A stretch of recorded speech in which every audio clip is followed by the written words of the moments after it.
বাঙালির ঐতিহ্য।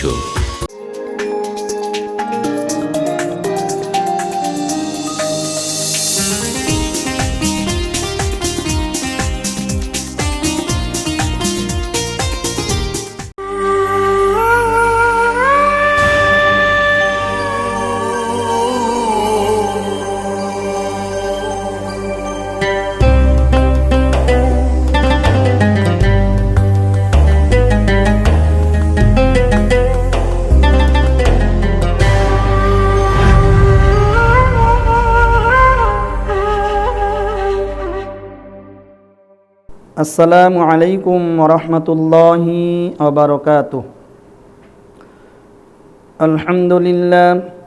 আলহামদুলিল্লাহি নাহমাদুহু ওয়া নাস্তাঈনুহু ওয়া নাস্তাগফিরুহু ওয়া নাউযু বিল্লাহি মিন শুরুরি আনফুসিনা ওয়া মিন সাইয়্যাতি আ'মালিনা।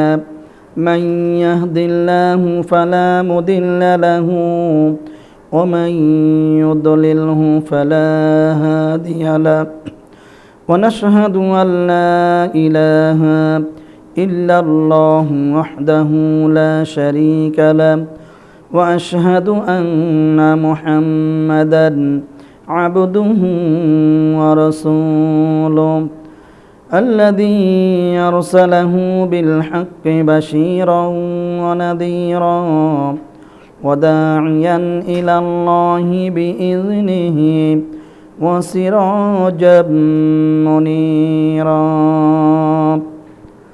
اللهم صل على محمد وعلى آل محمد كما صليت على إبراهيم وعلى آل إبراهيم إنك حميد مجيد.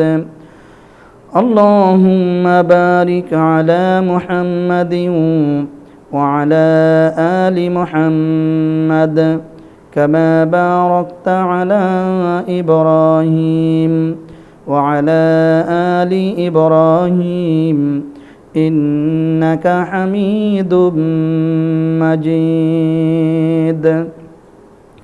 সম্মানিত সুপ্রিয় দর্শক মণ্ডলী, মুভি বাংলা টেলিভিশনের নিয়মিত ইসলামিক অনুষ্ঠান কোরআন ও সুন্নাহর বাণী, এই প্রোগ্রামের পক্ষ থেকে আপনাদেরকে আন্তরিক অভিনন্দন ও মোবারকবাদ জানিয়ে আজকের আলোচনা শুরু করছি। আজকের আলোচনা শুরুতেই আল্লাহ রব্বুল আলামিনের দরবারে আমরা শুকর আদায় করছি, যিনি আমাদেরকে কোরআন সুন্নাহ থেকে কিছু বলার এবং শোনার মতন তৌফিক দিলেন, সেজন্যে শুকর আদায় করছি আলহামদুলিল্লাহ। আজকের এই আলোচনার পর্ব হচ্ছে দোয়া করা আল্লাহ তাআলার দরবারে। দোয়া এমন একটি নিয়ামত, বান্দা যখন আল্লাহ তাআলার কাছে দোয়া করে তো আল্লাহ তাআলা বান্দার দোয়াকে কবুল করে নেন। আদম আলাইহিস সালাম থেকে শুরু করে সাইয়্যিদেনা ঈসা আলাইহিস সালাম পর্যন্ত সমস্ত নবীগণ যখন যা প্রয়োজন ছিল আল্লাহ পাকের কাছে দোয়া করেছেন।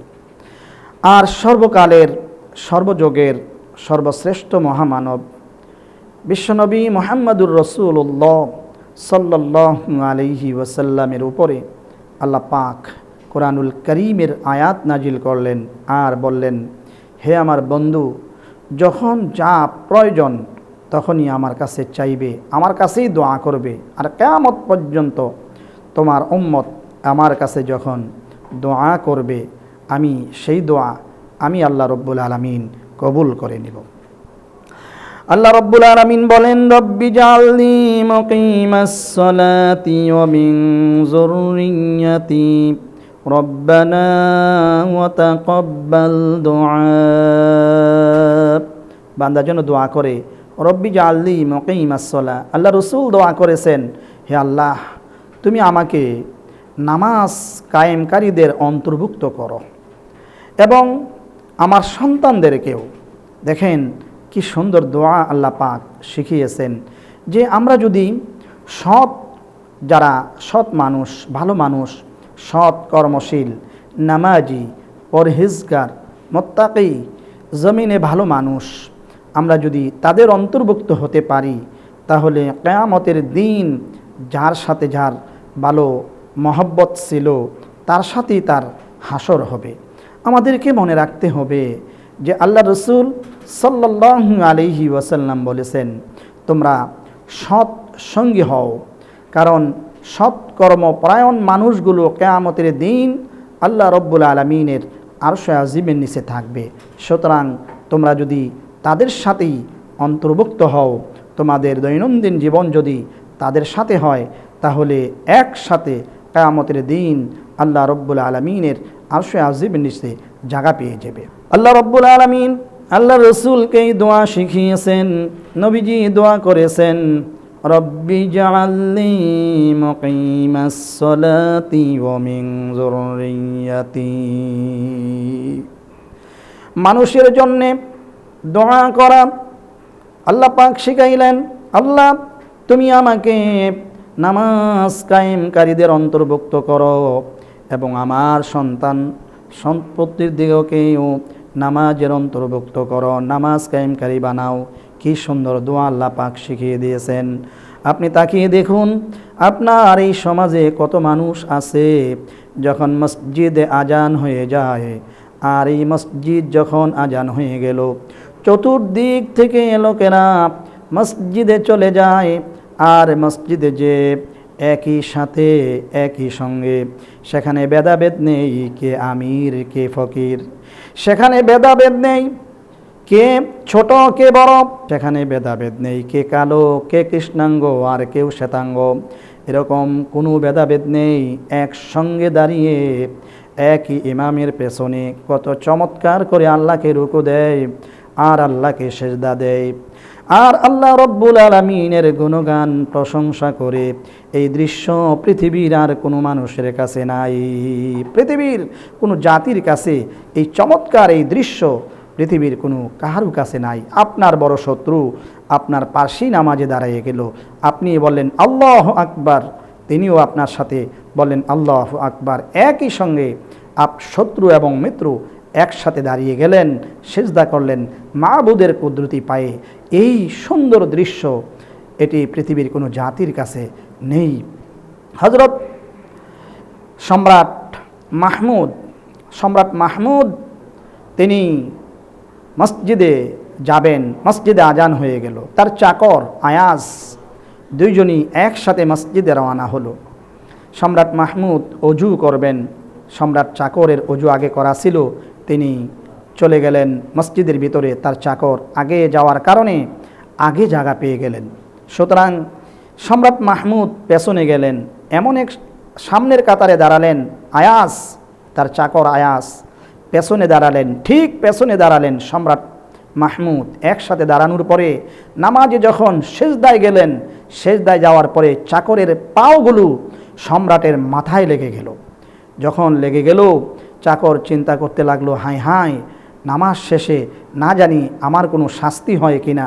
এই চিন্তা যখন আয়াজের ভিতরে ঢুকলো, ঠিক সেই সময়ে সম্রাট মাহমুদ আয়াজের চেহারার দিক তাকিয়ে বলতে লাগলেন, এক হি সব মে গরে হোগা, এক হি সব মে গরে হোগা মাহমুদ আয়াজ, না কোই বান্দা রহা না কোই বান্দা নওয়াজ, না কোই বান্দা রহা না কোই বান্দা নওয়াজ। সম্রাট মাহমুদ চিৎকার করে রেখে বলল, ও আয়াজ, তুমি কত সৌভাগ্য, আমার আগে তুমি মসজিদে প্রবেশ করেছো, দুইজনে মিলে একই মাবুদের কুদরতি পায়ে সেজদা করেছি। তুমি কি ভাবছ তোমার পাও আমার মাথায় লেগে গেল? না না, এখানে তোমার আমার মধ্যে আর কোনো পার্থক্য নাই। তুমিও আমার মাওলার গোলাম, আমিও সেই মাওলার গোলাম। সুবহানাল্লাহ, সুবহানাল্লাহ। কত সুন্দর সম্প্রীতি ইসলাম শিক্ষা দিয়েছে। দেখেন আমাদের দেশে, আমি এই কথা সবসময় বলে থাকি, বিভিন্ন মাহফিলেও এ কথাটি বলে থাকি, বিভিন্ন সেমিনারে এই কথাটি বলে থাকি, হাকিমুল উম্মত আশরাফ আলী থানভী রহমতুল্লাহি আলাইহি এই উদাহরণটা দিয়েছেন যে চাকর এবং মালিক দুজনই রওনা হয়েছেন একটা গাড়ির মধ্যে করে। তো ড্রাইভার সাহেব তিনি চালান, তিনি চাকর তার, আর মালিক পেছনে বসা গাড়ির মধ্যে। মসজিদে যখন আজান হয়ে গেল, ড্রাইভার বলতেছেন যে হে আমার মালিক, আজান হয়ে গেছে, আমি আর এক কদম গাড়িটি সামনে নিতে পারবো না, আমি মসজিদে চলে যাচ্ছি, আমি জামাতের সাথে নামাজ আদায় করব। তখন তিনি চলে গেলেন মসজিদে। মসজিদে যাওয়ার পরে নামাজ তিনি পড়লেন জামাতের সাথে। নামাজ শেষ করে আল্লাহর এই বান্দা তিনি তসবিহগুলি পড়তেছেন, তসবিহ পড়তেছেন। সকল মুসল্লি মসজিদ থেকে বের হচ্ছেন, কিন্তু মালিক ওই যে গাড়ির ভিতরে বসে বসে সে চিন্তায় পড়ে গেল যে মসজিদে বসে বসে বুঝি তাই হিসাব করতেছে আমার কাছ থেকে কত টাকা মেরেছে। এই কথা চিন্তা হয় তাদের যারা এরকম করে অভ্যাস। সুতরাং সে তাকিয়ে দেখলো মসজিদের ভিতরে তার ড্রাইভার সে আঙ্গুল কড়া নেড়ে নেড়ে কী যেন গনছে। আর বাহির থেকে মালিক ডেকে বলল, ওই আমার চাকর, এখনও তুমি মসজিদ থেকে বের হও না, মসজিদে তোমাকে কে বসিয়ে রেখেছে? ঠিক সেই সময়ে ড্রাইভার জবাব দিল, ও আমার মালিক, আমাদের আসল মালিক হচ্ছেন আল্লাহ রব্বুল আলামিন, যিনি আপনাকে বাহিরে রেখেছেন, মসজিদে আসতে দেন নাই। ওই আল্লাহ আমাকে মসজিদের ভিতরে নিয়ে এসেছেন, মসজিদ থেকে বাহিরে যেতে দেন না। अगर खाई कदर जन्नत रसीदी ने कोई कुन ने कोई कुन ने कोई ने कोई कुन ने कोई कुन ने कोई। সুপ্রিয় দর্শক মণ্ডলী, বিরতিতে যাচ্ছি, বিরতির পরে বাকি আলোচনাগুলি নিয়ে ফিরে আসবো ইনশাআল্লাহ।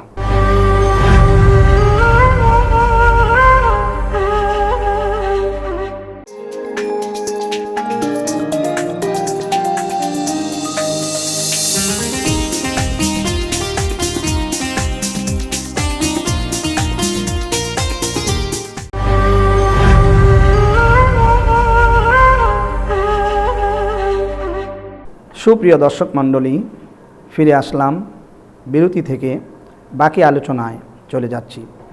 বলতেছিলাম দোয়া করতে হবে আল্লাহ সুবহানাহু ওয়া তাআলার দরবারে। এই শিক্ষা ইসলাম আমাদেরকে দিয়েছেন বিশ্বনবী মুহাম্মদুর রাসূলুল্লাহ সাল্লাল্লাহু আলাইহি ওয়াসাল্লাম দিয়েছেন। নবীজি দোয়া করতেন, রব্বি জাআলনি মুকিমাস সালাতি ওয়া মিন যুররিয়্যাতি রব্বানা ওয়া তাকাব্বাল দুআ রব্বিগফিরলি ওয়ালি ওয়ালিদাইয়া ওয়ালিল মুমিনিনা ইয়াওমা ইয়াকুমুল হিসাব।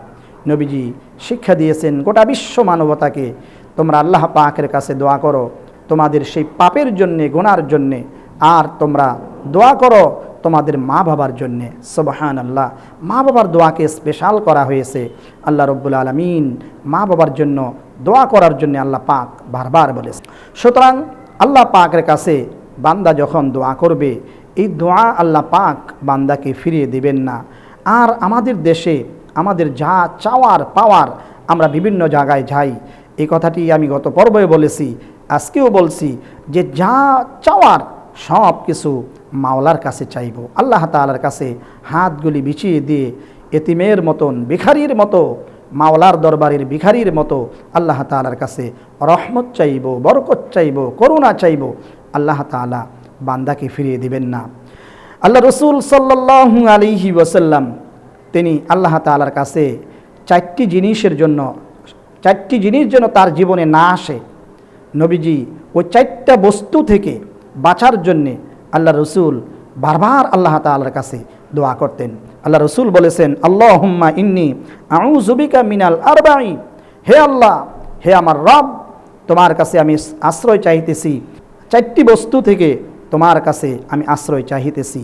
তার মধ্যে আল্লাহ রসুল এইভাবে দোয়া করতেন যে মিন ইলমিন লা ইয়ানফাউ, আল্লাহ এমন জ্ঞান আমাকে দিও না, এমন এলেম আমাকে দিও না, এমন শিক্ষা আমাকে দিও না যেই শিক্ষা ইসলামের জন্য কাজে লাগে না, যেই জ্ঞান ইসলামের জন্য কাজে লাগে না, যেই শিক্ষা দীক্ষা, যেই হিকমা ইসলামের জন্য কাজে লাগে না, দ্বীনের জন্য কাজে লাগে না, এরকম শিক্ষা আমার কোনো দরকার নেই। আল্লাহর রসুল সাল্লাল্লাহু আলাইহি ওয়াসাল্লাম চেয়েছিলেন। সুতরাং সুপ্রিয় দর্শক মণ্ডলী, একটু খেয়াল করে দেখুন যে আমরা শিক্ষা গ্রহণ করছি। কি পাস? অনেক লেখাপড়া করেছেন। লেখাপড়া করতে করতে তার লেখাপড়ার শেষ নেই, একবারে লেখাপড়ার চূড়ান্ত শিখরে সে পৌঁছে গেছে, কিন্তু সে জানে না খাবারে বসলে পরে কিভাবে রসুল খেতেন, খাবারের সুন্নত কি, হাঁটার সুন্নত কি, এইগুলি সে জানে না। ওযুর ফরজ কয়টি, গোসলের ফরজ কয়টি, তায়াম্মুমের ফরজ কয়টি, নামাজের ফরজ কয়টি, তারপরে সৌমের ফরজ কয়টি, এইগুলি পর্যন্ত জানে না। আসলে কি শিক্ষা? এই শিক্ষা আপনাকে কি দিয়েছে? সুতরাং যেই শিক্ষা করলে পরে আল্লাহকে পাওয়া যায়, যে শিক্ষা শিখলে পরে নবীজিকে পাওয়া যায়, সেই শিক্ষা আমাদের জন্য আল্লাহ পাক ফরজ করেছেন। নবীজি সাল্লাল্লাহু আলাইহি ওয়াসাল্লাম বলেছেন, তলাবুল ইলমি আলা ফারিদাতুন কুল্লি মুসলিমিনা আও মুসলিমা, প্রত্যেক মুসলমান নর এবং নারীর উপরে এলমে দ্বীন শিক্ষা করা ফরজ। যেইটুকুন প্রয়োজন সেইটুকুন আপনাকে শিখতেই হবে। আপনি নামাজে দাঁড়ালেন, দাঁড়ানোর পরে সূরা ফাতিহা আপনি বিশুদ্ধরূপে পড়তে পারলেন না, আপনার মতন চরম বোকা এই জমিনে আর নেই। আপনি সূরা ফাতিহা পড়তে পারলেন না বিশুদ্ধরূপে, তারপরে সূরা ইখলাস পড়তে পারলেন না, সূরা কাউসার পড়তে পারলেন না, তারপরে এই সূরাগুলো আপনি সুন্দর করে পড়তে পারলেন না, বিশুদ্ধরূপে পড়তে পারলেন না, তারপরে আপনি এই রুকু করতে পারলেন না, সিজদা করতে পারলেন না, এই সমস্ত জ্ঞান আপনি পান নাই। সুতরাং আপনি বড় ডিগ্রি নিয়েছেন, এই ডিগ্রির কোনো মর্যাদা আল্লাহ তাআলার কাছে নেই, কোনো ডিগ্রি আপনার নাই, কিন্তু কমপক্ষে 5টা 10টা সূরা আপনি বিশুদ্ধভাবে পারেন, নামাজটা আপনার সুন্দর হয়, রুকুটা আপনার সুন্দর হয়, সিজদাটা আপনার সুন্দর হয়, এই মানুষটির মর্যাদা আল্লাহ রব্বুল আলামিনের কাছে এত বেশি, এত বেশি। আল্লাহ রব্বুল আলামিন বলেন, বান্দা তুমি যখন আমাকে সিজদা করলে আর তুমি আমার নিকটবর্তী হয়ে গেলে। সুবহানাল্লাহ, সুবহানাল্লাহ। আমাদেরকে এমন শিক্ষা গ্রহণ করতে হবে যেই শিক্ষা আমাকে আল্লাহ কাছে নিয়ে যাবে, যেই শিক্ষা আমাকে জান্নাতে নিয়ে যাবে। এজন্য আল্লাহ পাক শিক্ষা তো রেখেছেন। এ দেখেন, কোরআনুল কারীম আমরা যদি শিখতে না পারি, তারপরে হাদিস শরীফ যদি আমরা শিখতে না পারি, ভাই মৃত্যু আমাদের হবে, কবরে আমরা যাব। এই কবরে আপনাকে এই প্রশ্ন করা হবে না, আপনি মাস্টার ডিগ্রি পাস করেছিলেন কিনা, আপনি ব্যারিস্টার হয়েছিলেন কিনা, আপনি পিএইচডি করেছিলেন কিনা, আপনি কামিল পাস করেছিলেন কিনা, আপনি ইফতা পড়েছিলেন কিনা, আপনি মুহাদ্দিস হয়েছিলেন কিনা, আপনি মুফাসসির হয়েছিলেন কিনা। এই প্রশ্নগুলো আপনাকে করবেন না, আপনাকে করবেন আপনি কোরআনুল কারীমের তেলাওয়াত। কোরআনুল কারীম আপনি বিশুদ্ধ রূপে তেলাওয়াত করতে পারলেন কিনা, কারণ এটি হচ্ছে ইবাদতের সার জিনিস, যে কোরআন বিশুদ্ধ তো তার ইবাদত বন্দেগী বিশুদ্ধ। সুতরাং এই কোরআনুল কারীম আপনাকে সুন্দর করে শিখতেই হবে, এটি আপনার জন্য ফরজ, আপনাকে শিখতেই হবে। আল্লাহ আমাদেরকে তৌফিক দান করুন। এরপরে আল্লাহ রসুল বলেছেন দ্বিতীয় কথাটি, অমিন কলবিল লা ইয়াখশা, আয় আল্লাহ এমন হৃদয় আমি চাই না, এমন কলব আমি চাই না, যেই হৃদয়টি জাহান্নামের আগুন থেকে বাঁচার জন্য কান্দে না। এমন একটি কলব, এমন একটি হৃদয় যার আছে, যার কাছে গুনাহ ভালো লাগে, সুদ খাওয়া ঘুষ খাওয়া ভালো লাগে, জেনা ব্যভিচার ভালো লাগে, মনে চায় পরনিন্দা করতে, গীবত করতে, চুগলখড়ি করতে, পরের হক নষ্ট করতে, মানুষকে কষ্ট দিতে যার মন চায়, যার হৃদয় এটি চায়, আল্লাহর নবী বলেছেন এমন হৃদয় আল্লাহ তুমি আমাকে দিও না। আল্লাহু আকবার।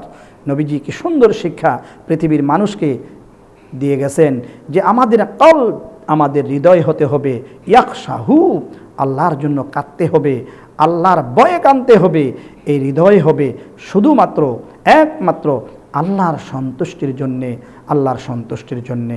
যে এমন হৃদয় আমরা চাই না, এমন মন মস্তিষ্ক আমরা চাই না, এমন কল্প আমরা চাই না, যে কল্প গুনার দিকে আমাদেরকে ধাবিত করে, যে কল্প, যে হৃদয় মসজিদে আজান হলে পরে মসজিদে আমাকে ঢুকতে দেয় না, এমন কল্প, এমন হৃদয় আমরা চাই না।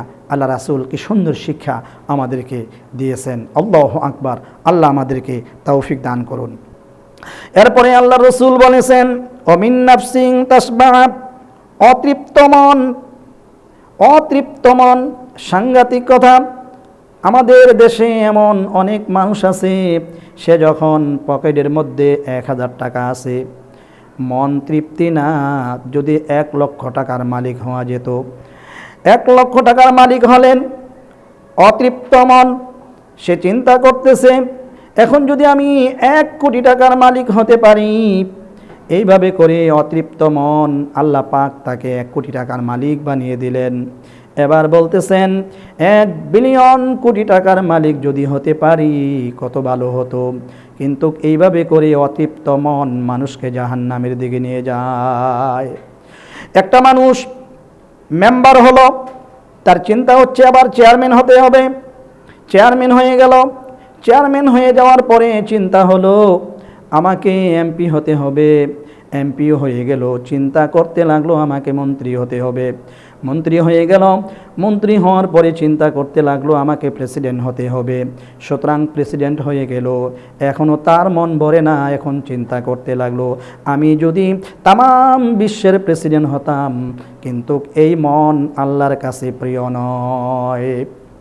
আল্লাহর নবী সাল্লাল্লাহু আলাইহি ওয়াসাল্লাম শিক্ষা দিয়েছেন, মসজিদে নববীর মধ্যে একজন লোক অল্প কিছু খেজুর নিয়ে আসলেন।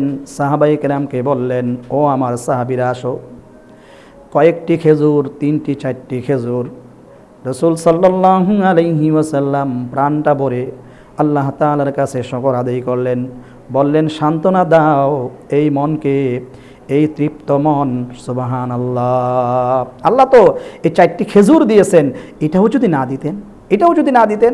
একজন বুজুর্গ, আমি এটি বলছি, আমি নিজের কানে শুনেছি যে মক্কা শরীফে আমরা হারমাইন শরীফাইনে এশার নামাজ পড়ে এসে মিসফালা বাসা, তো সেখানে একটি বাসায় গেলাম।